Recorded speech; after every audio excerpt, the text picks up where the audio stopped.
They just love the term cancel culture. Nice modern term, isn't it? Cancel culture. Ooh, that cancel culture. Ooh, isn't it lovely? This article by Clements McCallan, or Michelin, or whatever. I was the one who broke the controversial Liam Neeson story. Since then, I've learnt something important about cancel culture. Did you break that story? Or did you just sort of repeat what was said in it? He said in an interview. Anyway, what's it say here? The idea there's some kind of faceless PC authority that sits in its woke tower and decides who gets to work and who doesn't is baseless. Now this girl, I mean, take a look at her there. This person. He's talking shit already. Baseless. Baseless. Baseless. Let's read a bit of it first before we tell her what to do with herself. On 4th of February this year, I published a story about Liam Neeson. It was, you might recall, based on an interview in which Neeson had told me once. Oh, so it was her who interviewed him. Right. I take back what I said. Had told me he once roamed the streets with a kosh looking to kill a black bastard to avenge the rape of a friend. Yes. In the days after the story ran, plenty of people accused me of trying to sabotage Neeson's career for no reason and or going after him unprompted. Most of this so-called feedback came through Twitter, though one man did send me a three-page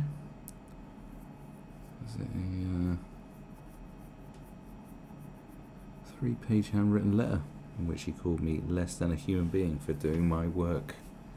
It depends on what you were doing. I didn't read the original article that she wrote, but Thank you so much for killing the career of Liam Neeson and destroying the movie 4 days before it comes into cinemas, which so many people worked so hard for, one person wrote sarcastically in my Twitter mentions. Great journalism. Hope you get awarded a Pulitzer Prize. So, obviously you can see the angle this girl's coming from when she's talking about cancel culture being baseless. Obviously she's on the defensive for what she did to poor Liam Neeson, a grieving widower. Another person told me I had effectively ended Neeson's career and hurt his loved ones by telling the story, adding, "He trusted you, his mistake." No, I don't know if she... I don't know the context of the interview. Like, did he say it like off the record or what? I don't know. Just last month, a man in a bar who was busy telling my husband everything he thought I had done wrong with this story while I stood next to him also claimed that Neeson's career was over because of me. I did wonder for a while what the repercussions would be for Neeson. Oh, you did wonder. I was asked about this when the story first ran, and I said I didn't know, which was true. I couldn't predict how Hollywood studios would react, nor could I predict how Neeson's fellow actors would feel. In case you're genuinely curious about how this plays out from a journalism ethics point of view, here goes. As much as people love to picture journalists as bloodthirsty hounds looking to sink their teeth into the tender flesh of well-meaning actors, the truth of the matter is that once someone has told me something on the record, in the context of an interview during which you were clearly identified as a journalist, it's practically an obligation to report it. It was an obligation. Well, yeah, I mean, he told her. Fair enough. Your first duty is to your reader, and very rarely will you find a valid reason to keep something to yourself. I know. Isn't it better when you get told some juicy goss to spread it around to everybody? There are, of course, exceptions to this, which journalists managed on a daily basis. But in this case, when it comes to the overall story, it would have been absolutely unthinkable to sweep it under the rug. So let's talk about cancel culture, to which Liam Neeson was subject after my story became international news. Right, not bragging too much there. This weekend on Sunday the 5th of May, so 3 months after the story ran, almost to the day, As I was sitting in the cinema waiting for Avengers Endgame to begin, the trailer for Men in Black International came on. Sure enough, there was Liam Neeson, cinema screen size, his distinctive voice booming across the room. Neeson plays High T, the head of the MIB UK branch in the film.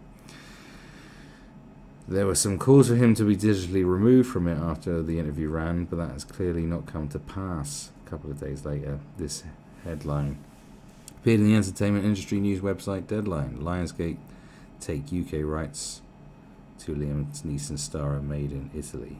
Neeson is set to play the main role in Made in Italy. Actor James Darcy's directorial debut. As a father who returns to Italy to sell his house and mends his relationship with his son in the process. Neeson's actually making a film that isn't silly. The days after we went to press, the general consensus seemed that the time would tell how the story would affect Neeson's career and his popularity, both with studios and moviegoers. 3 months have passed. Time has told. And it has told us one thing. This story didn't destroy Liam Neeson's career. It didn't cancel Liam Neeson. He's in films. He's scheduled to be in more films. He's still championing Central Park's horse-drawn carriage, a cause that has been close to his heart for a long time.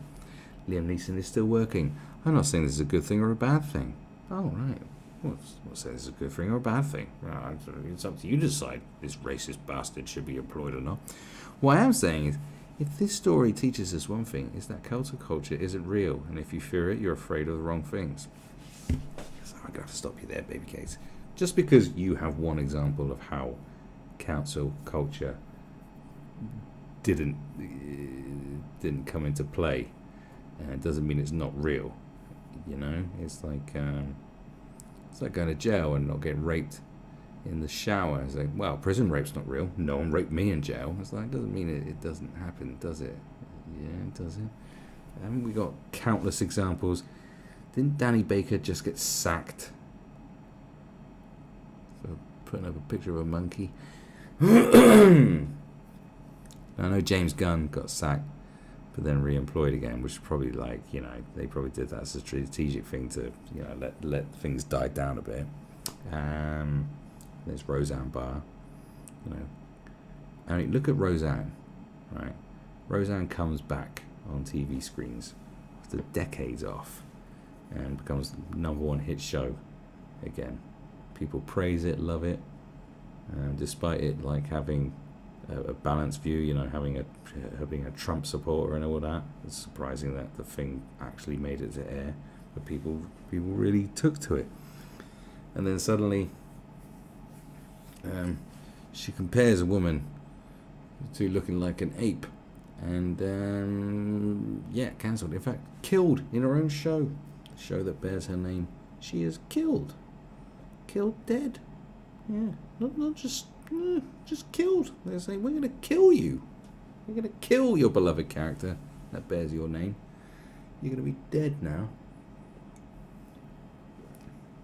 There was a news anchor in America, in Baltimore, who simply made the comment that there had been 3 mayors that were black and female, and said, just, you know, do you think maybe there's time for a change? She got sacked for that. Just saying that, you know, you have to look at it to see that she wasn't trying to be, you know, about it. You know, here's just some recent examples, you know, actual cancel culture. You get in comic books getting cancelled because of certain writers being involved, from what I understand.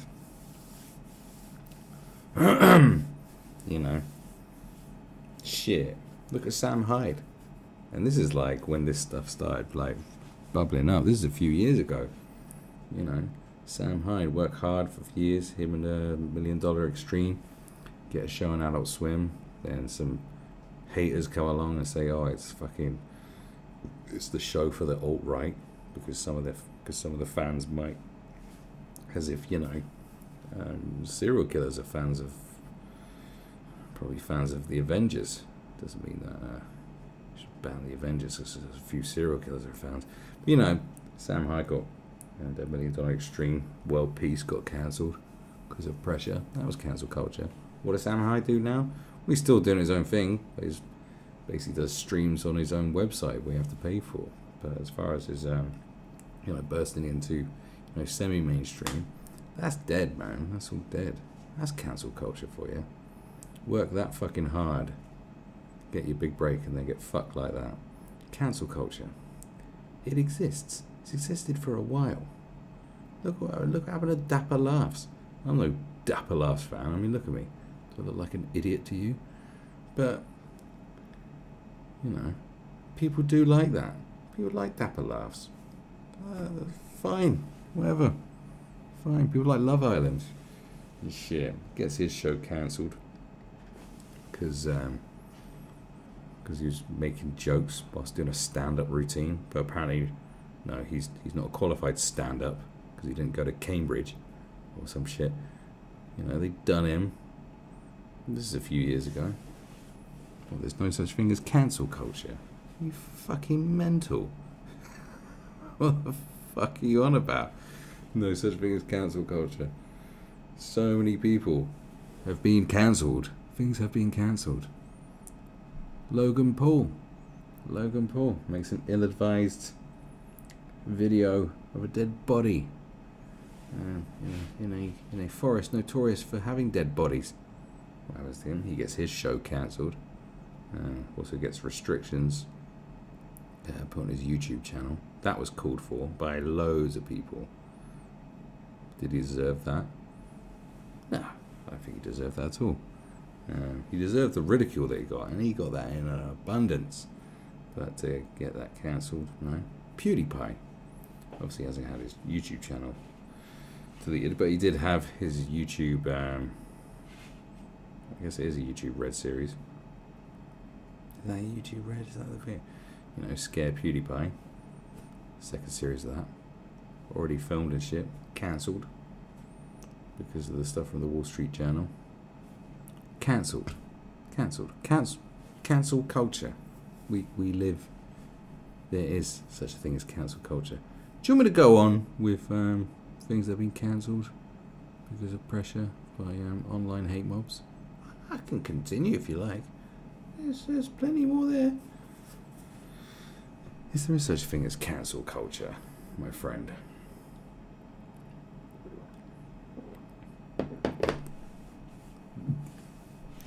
Count Dankula actually somehow made it onto a BBC show. BBC Scotland. As a panellist. People discussing different points of view, I suppose. Yeah. Out comes some hit piece. Booted off. And he'd already filmed some segments for it. Never to be seen. Cancel culture. Got cancelled. He was cancelled. The show wasn't cancelled. He was cancelled from the show.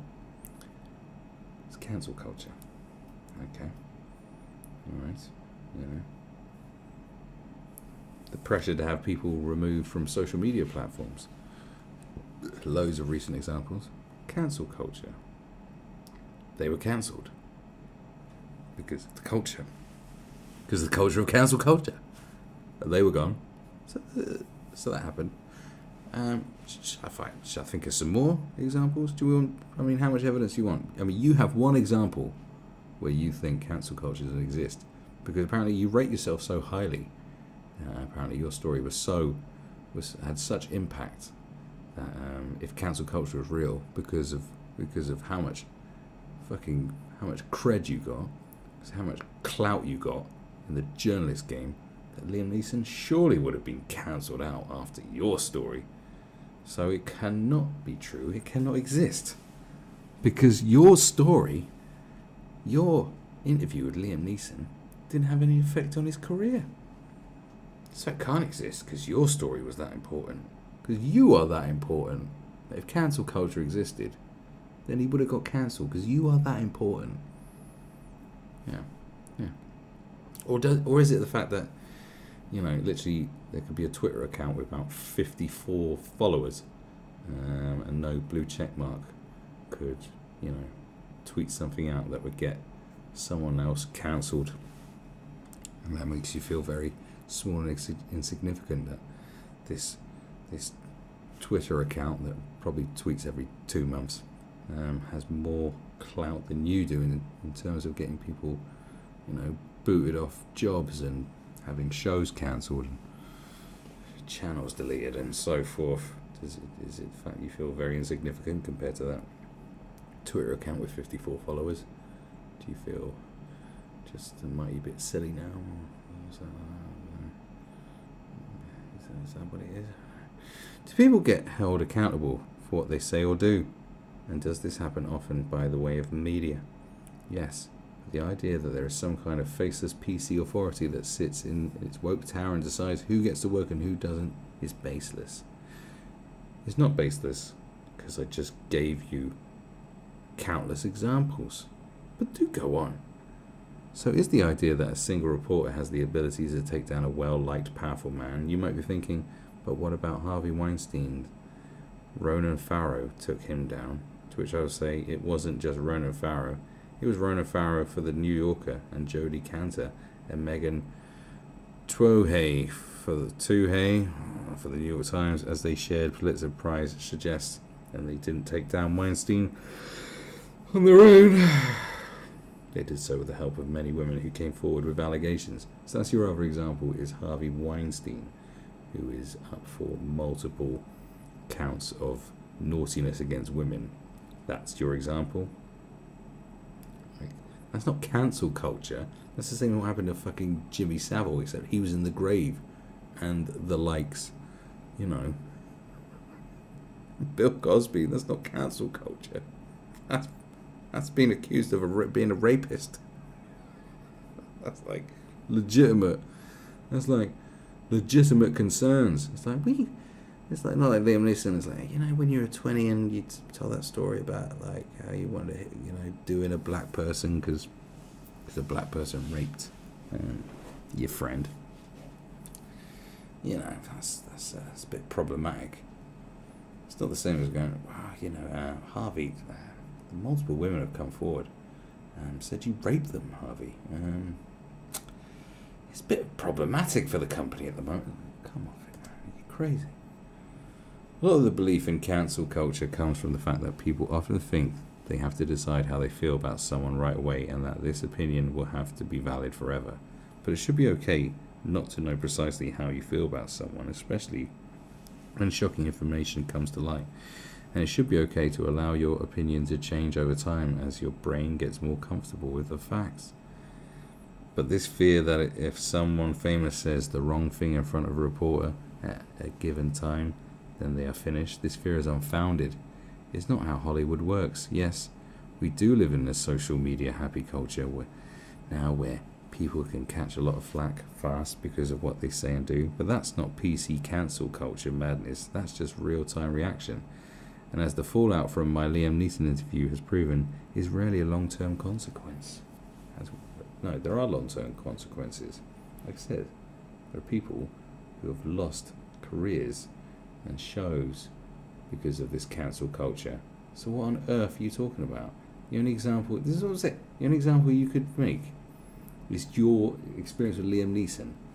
And the only one that says, oh, definite cancel culture, but it's Harvey Weinstein is your example. Your best thing you can.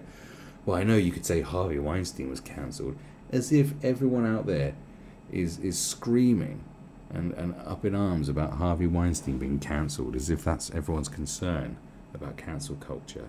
Oh, but look at what happened to Harvey Weinstein. That's not what anyone's fucking saying. Harvey Weinstein's been accused by multiple women for being a right wrong'un, and he's caught on camera and tape. Jesus. Like, everyone knows Harvey Weinstein's been doing something. No one's got a problem with Harvey Weinstein being cancelled. It's all the other motherfuckers that you failed to mention. What do you just not know about? Good grief. And yes, for some there haven't been long-term repercussions. Liam Neeson, James Gunn are the examples I would give. But there's a hell of a lot that haven't.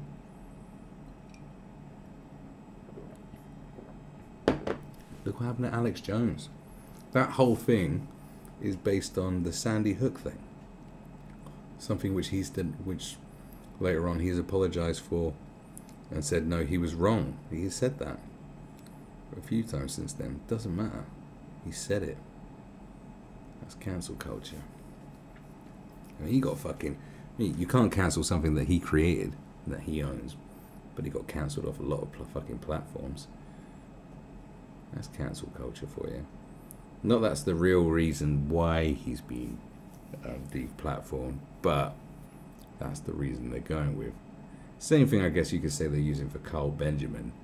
It's just that, of all the things he's said and done, it's just that one tweet to an MP where he said he wouldn't do naughty things to her. They're hanging on to that. You know, and if they could cancel him of other things, they would. It's literally that one tweet. But they'll cancel him. If he gets any, you know, if there's a gig they can cancel him from, they'll cancel him from it. It's cancel culture. It does exist, because it happens. Just because you couldn't be bothered to find any examples of it actually happening and cover your own tracks going, well, I didn't get Liam Neeson cancelled. This is basically a defence piece. Because some bloke was talking to your husband about how wrong you were. Why didn't you say something? But yeah. Yeah, well, it's good to know that Clemence is walking through life with her eyes wide shut. Well done, Clemence. Well done for doing your job badly.